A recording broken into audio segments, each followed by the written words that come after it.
For those MSP owners that are listening, what's the biggest thing they're getting wrong? To me, the people's what's important. It's not as much the brand. People buy from people.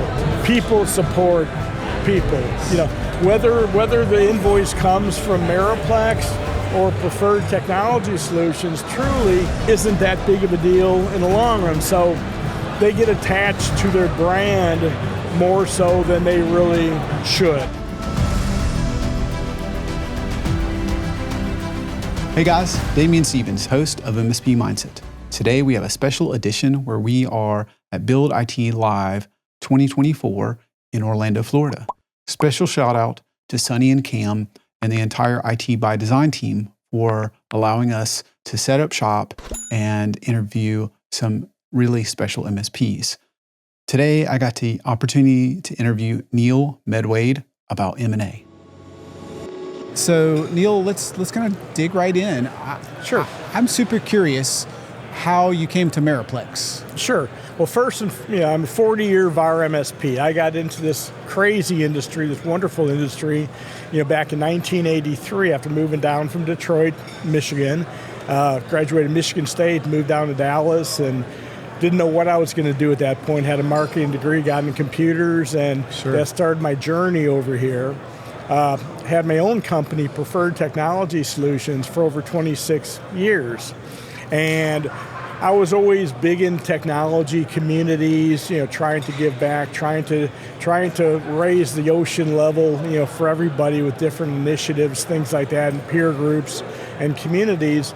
And I made a lot of great friendships, back then. Nice. And I'm an older man, I'm in my 60s, and I wasn't looking to sell, but it was always on my mind after 26 and a half years running the business. Right. And the perfect opportunity for my family, for myself, came up. My best technology friend, Greg Starr, was the first major acquisition of Meriplex down in Houston. Okay. Him and a partner, John Powell, owned IT Works.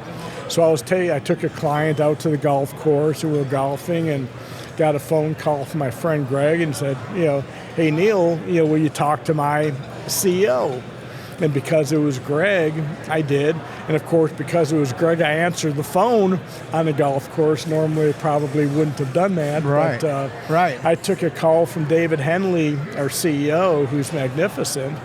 And one thing led to another. 4.5, 5 months later, I was part of Meriplex, their second major acquisition. Wow. Meriplex, from a DNA standpoint, we're a 23-year-old CLEC by DNA. Oh, wow. And it was a father-son company. David Henley, our CEO, he's 46 years old. He's brilliant. I'm proud to call him my CEO. I love the guy. They say you can't teach an old dog new tricks. That's not true. I've learned so much from this gentleman. Oh, wow. But, I became Meriplex.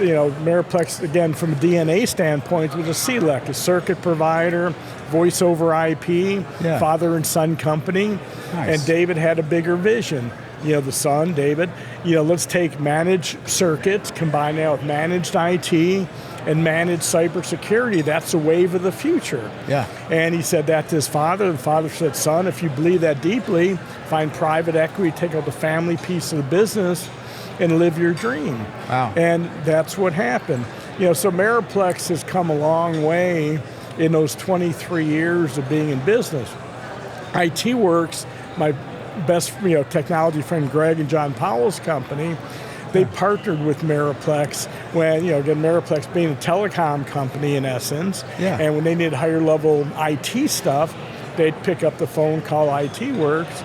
They were first acquisition after private equity came on in, proved out the model, and I was the second. I bought 11 companies in less than 4 years, really less than 3 years. I bought 11 companies. Wow. To really build and grow. Just for a level set over here, when I was bought, even with me, we're about 80 people. Today, we're about 700 people. Wow. Back then, we're Houston corporate in Dallas, where I'm from. 2 offices. Now we're 12 offices. Wow. With many more to come. So it's been quite a journey. Let me just say it that way. How many was your team? When we were bought, we were 16 people. Okay. I've minimized it, and we're 16 people. And I had a good MSP. I had what I call a lifestyle business. Okay. I was making good money. I was happy. You get up in the morning, you go to the office. You shower, shave, you go to the office. Yeah. You work all day. You have wins, you have losses, of course. And you go home and rinse and repeat. What frustrated me is I've always been big in technology communities. I was big in civic local communities. Yeah. And I'd go to dinners, I'd go to charity events, and sometimes sit at speakers' tables and meet the movers and shakers of Dallas-Fort Worth business. Nice. Sit right next to them, just like me and you were sitting next to each other. Yeah. Have great conversations, but I knew I wasn't big enough or powerful enough or talented enough from a staff standpoint to truly support the larger organizations. And to be blunt, they knew the same thing. Yeah. We had great conversations, but it couldn't really go much farther than that. So that frustrated me. Again, I had a lifestyle business. I was doing good, but I wasn't fulfilled. I wasn't, I want to do something much, much bigger and better than I could with my own company. Yeah. So when I talked to David Henley, our CEO at Meriplex, and understood his vision, what he was trying to accomplish, even back then, it really resonated with me. It gave me, I like to say in a good way, it made my toes tingle. Hey guys, today's episode is sponsored by Servosity. I created Servosity because I was an MSP that lost data. Then I had to go in front of my client and tell them I can't recover. If you've ever been there or worried that you would be there, then you may want to take a look at Servosity. We do two things that nobody else is crazy enough to do. We test your backups maniacally. We do that daily, weekly, monthly, and quarterly for you. Then we manage the backups for you so you can focus on growing your MSP instead of babysitting backups. If you're interested in our unlimited storage or immutable storage or any of the things that I'm talking about, visit servosity.com. And about when was this? When you were having this conversation about how long ago? This was beginning of 2020. About what David's vision of Meriplex was how he wanted to build an organization, national organization. Yeah. And it just resonated. He had great talent internally already. And again, we're only 80 people. Yeah. But there's a lot of great talent there. Again, David Henley, our CEO, he's brilliant, 46 years old now. One of the smartest individuals I've ever met, one of the most honest individuals I've ever met. He's one of those guys that, he's not going to tell you, just to say something, tell you this, and then flip and say that to someone else. Yeah. He's extremely honest and very direct. And I've always loved that about the gentleman. He's a lifetime learner. He studies and he wants to learn. And he also doesn't need to be the smartest man in the room. That's awesome. A lot of CEOs of organizations, what do they want? They want a bunch of yes men around them. They're not going to challenge them. Yeah. David loves to be challenged. And that just, again, it's invigorating to me to be in an organization that you can build and grow with great talent around, with great vision, of what they want to build, grow, and do. Yeah. Let me ask you this, if you don't mind, Neil. Sure. You mentioned you wanted to be part of something bigger. Sure. What was that in feeling and calling, and why was that important to you? Why was that important to me? There's a time, again, I'm an older gentleman. Money. What is money? And how much money does one need?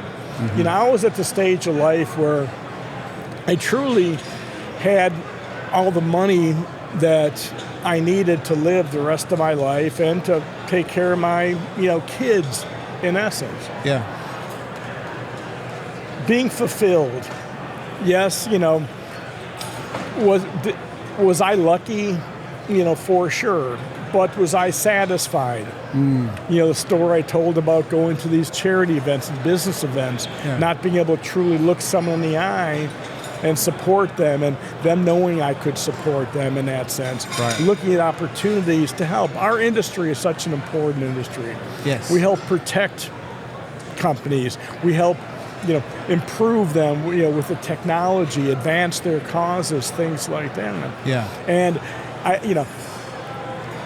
there's two components. You have yourself, you wake up in the morning, you look in the mirror, and you see this person. And that's obviously very important. Then you have your inner circle, which is your wife, your husband, your kids, your partner, the inner circle of the family. Yeah. But also you have this group of teammates, this group of employees that got you to where you are. Yeah. And you look at them and you have to say, okay, what's best for you, but also what's best for them. Right. Where are you going to leave them? Are you going to leave them in a better place, the same place, or a worse place? And I knew my teammates, they had the talent to do much, much better, but they had these glass ceilings. They didn't have the opportunities, truly, to do much better than what things were at that point in time. Yeah. For me, the fulfillment was two things. A, to cement my financial future. Mm-hmm. B, to give me something personally that was going to make my toes tingle again, invigorate me, but as importantly, to give my employees upward mobility to better serve their families, their inner circles, to give them a better career, a better path in life. Again, they got me from where I was to where I was until where it was at that time of transaction. Sure. But I wanted to make sure to put them in a wonderful place to really be able to expand their growth. Yeah. And I'm blessed to say, a good majority of the preferred people are still with Meriplex, today in much better roles. That's amazing. The glass ceiling is no longer there. They can build and grow with our organization. I love that. Yeah, and if I understand, your team is about 16, and you're currently somewhere in the neighborhood of 700. Mm-hmm. Yes, sir. That's got to open up a lot of opportunity. It's been obviously hyper growth. Yeah. An organization grows. Obviously, you hope it grows organically, and we had very, very strong organic growth. But to build and grow, it's a strategy that encompasses both the organic growth as well as inorganic growth. When I came into Meriplex, I wasn't supposed to be the M&A guy. Oh, really? We really didn't have an M&A guy except for, the owner, Dave Henley, our CEO, not the owner, but our CEO and shareholder, David Henley, did M&A. Hey, Neil, will you talk to my CEO, Dave Henley? I was supposed to come in on transaction day and after, and I was supposed to do what I'd go to business meetings and networking events and charity events, shake hands, and then turn these contacts over to my sales force to work and go shake more hands. Mm-hmm. And what happened was, because I was big in technology communities and I built a very, very good reputation of being brutally honest and advancing the causes of our industry as a whole, I had a trust built in, with a lot of people. I knew a lot of technology owners, so I picked up the phone because I believed so much in what Meriplex was building, growing, doing. I called a technology friend of mine in the Dallas area. I said, hey, let's go to dinner. And I shared Meriplex's story and the whys of me becoming Meriplex, and all of a sudden, he became Meriplex. Then I got a call from a company I know out of Southern California. They needed some work in Dallas, and I shifted the conversation, to, Meriplex's story, and all of a sudden, they became Meriplex. And obviously, our CEO and our private equity partner looked at and said, Neil, well, how are you doing this? And said, well, because I believe in what we're building, growing, doing, and I know a lot of people, and people trust me. And, it's easy for me to share my feelings and my passion for Meriplex. Yeah. So they said, Neil, guess what? I'm anointing you you're an M&A guy. Yeah. And been doing it ever since. I like to say, we're 700 people today-ish. Yeah. I have the best job in the company. That's awesome. My job is to meet with people, to talk to them about the story of Meriplex. But as importantly, there's a lot of organizations that aren't big enough to be a Meriplex acquisition. I like to mentor those people. As I'm an older person, I truly believe that I don't care what religion you are, how you're going to be judged ultimately is by the number of people that you positively influence and impact in this world. Yes. And doing what I do, if you really think about it, the force multiplier effect, I make the shareholders wealthy.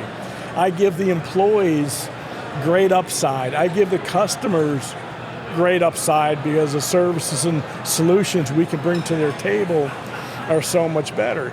And all the families of the shareholders, the families of the employees, the families of the customers.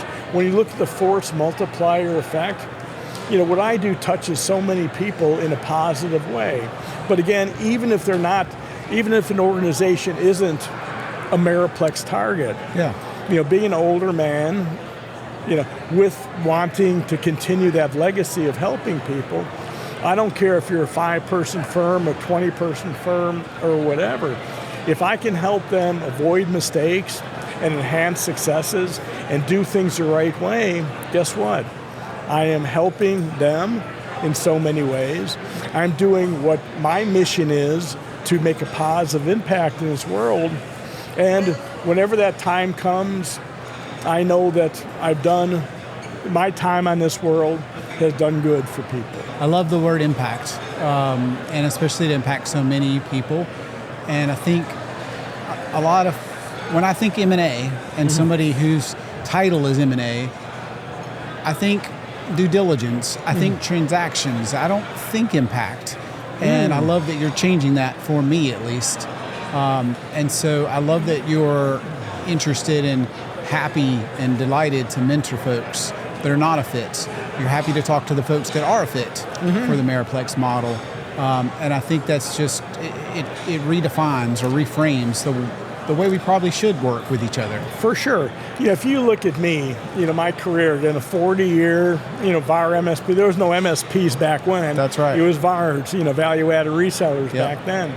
And again, owning my own company, 26 and a half years, being big in technology communities and leadership and things like that, selling my business, and then buying 11 companies on behalf of Meriplex.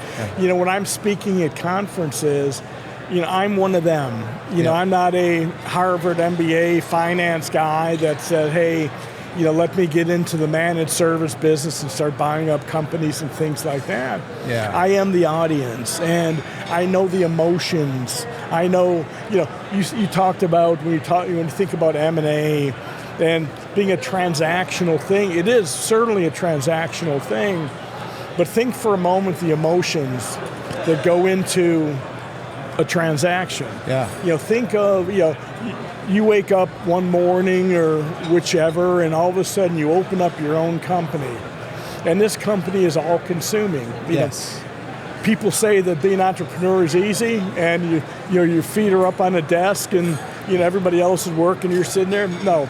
Yeah. You're the one working till midnight. That's right. Getting up at 4 in the morning, 5 in the morning, working, things like that. Yeah. It's one of the hardest things one can do. You build an organization, you're lucky enough to build an organization that sustains other families and helps customers and things like this. And all of a sudden, the opportunity or the timing, or both, the opportunity and the timing happen where you're in deep talks about a transaction. This is your baby. Yeah. You've developed this baby. Your teammates, your family. Yes. You've seen their kids being born and weddings and funerals even and things like this. Yeah. There's many emotions that go into a transaction. Yes. So me understanding that, me living that, and me being able to talk people through those emotions and help them understand why an organization is asking what they're asking for. You know, obviously, when you do a transaction, what's going to happen is you're going to be in the biggest organization that company's ever been in as part of the bigger, organization. Yeah. And you're no longer the grand poobah, if you will. That's right. You have to answer to other people. Yeah. You might have done things this way for the longest time, but all of a sudden, things aren't done that way anymore. And it's a change. Human beings naturally are adverse to change. Whatever, the man upstairs did, why he did that, who knows? But, human beings are adverse to change. So you have to prepare, the individuals, the shareholders, the top, the people who are in the know at certain times, in a M&A journey, to understand that life tomorrow is going to be somewhat different than life yesterday. Yeah. And help them understand that, help them deal with the emotions of a sale.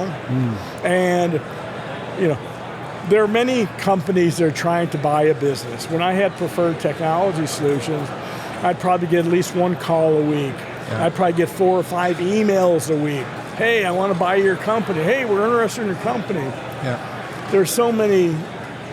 They're good stories, but there's a lot of bad stories. There's a lot of organizations that aren't a good fit or don't have the leadership, or there's a lot of pipe dreams that are sold. And the problem is once transaction day hits, you're stuck. You sold your business for something, for equity, for cash and equity, a combination of both, whatever it might be. Yeah. And usually there's no turning back. Yeah. So really understanding who you're selling to, the whys of why you're doing a transaction, doing the research. I like to say this, what is the story on transaction day? I call it T-Day is transaction day. T- is before transaction. T+ is after transaction. On T-Day, what story are you going to tell your employees? Yeah. What story are you going to tell your customers? And is it going to resonate factually, to them? Yes. What you want in the best situations is all of a sudden this earthquake hits. Guess what? We became part of XYZ company. Yeah. You have all these teammates, employees, that they're going to go home to their husbands, their wives, their partners, their kids, their parents, all these different people. And what's the story they're going to tell their husbands, their wives, their partners, their kids? Was this good for me? Yeah. So that story better be solid. With Meriplex, it is. The customers, the same thing. What story are you going to be able to tell your customers why you did this transaction? Yes. Again, the story has to be good. Yes, it does. And that's one thing I'm blessed at. With Meriplex, it checks those boxes. The story for the employees, the upward mobility that they have. We're growing strong organically as well as inorganically. Nice. And with the organic growth we need more managers, more directors, more VPs, things like that.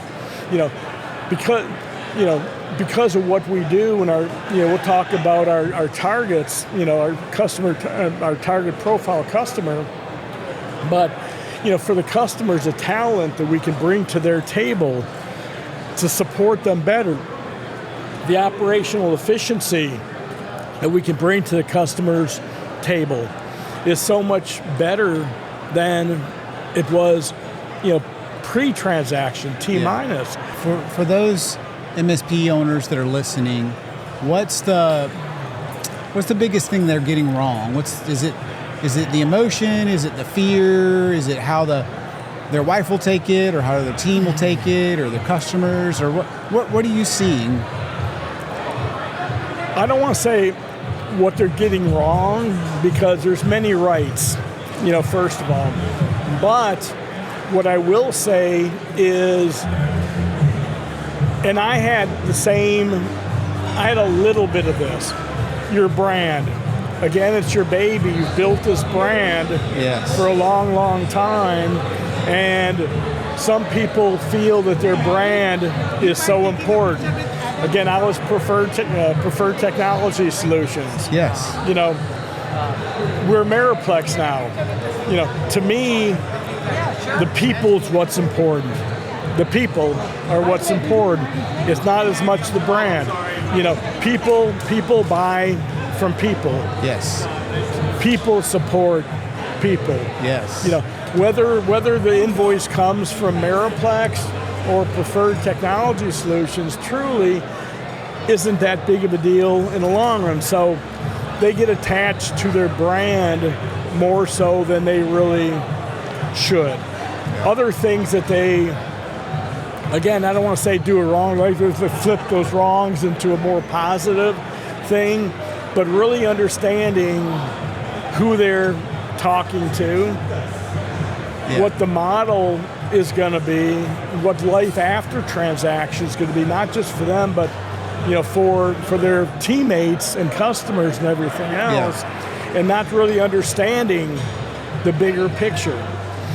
There's all kinds of companies that have money, in essence, to buy other organizations. Yes. But there's few that truly have a great future that in 5 years, 10 years are going to be strong. Right. Meriplex. What makes Meriplex different than pretty much all the others? I sit on panels, I speak at conferences. I love sharing my knowledge, with people. And what makes Meriplex different is our target customer profile.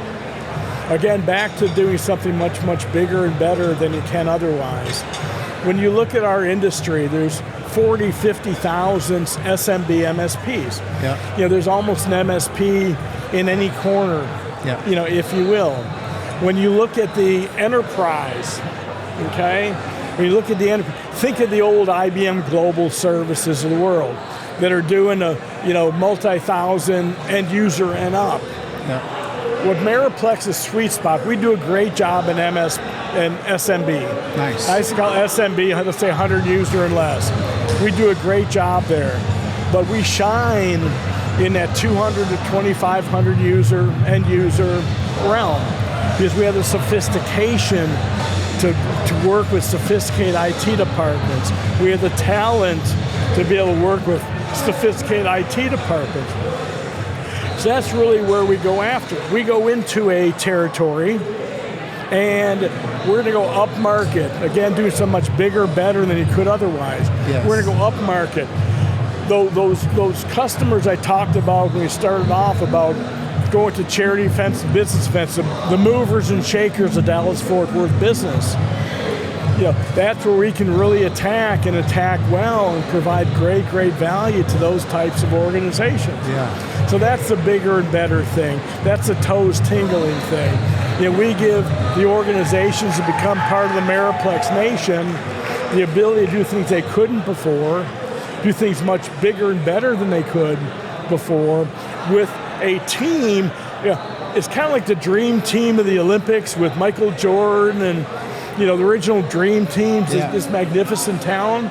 That's how I feel it is at Meriplex. You look to your left, you look to your right, and there's these industry professionals, people I couldn't even come close to hiring, that I can pick and choose and grab and bring to a customer site, a customer conversation to help lead and guide them. That's where it's fun. I can tell it's natural to help people, and it just comes right out of you. It's so amazing, your zest for impact, Neil. How can folks listening, if they would like to reach out and get a hold of you? To reach out to me, first easiest way is first initial last name, Medwed at Meriplex.com. You can jump on LinkedIn, look up Neil Medwed. Okay. or at these great conferences like the Build It conference we're at today. I'm the conference guy. I love sharing my knowledge on stage or in person, walking around. If you see me any place, hey Neil, love to talk to you. I'm a 24/7 guy. Again, my goal is to help people avoid mistakes, enhance successes, and just help people all around. So, Medwed at Meriplex.com, Neil Medwed on LinkedIn, and please take the time to reach out to me. I love that.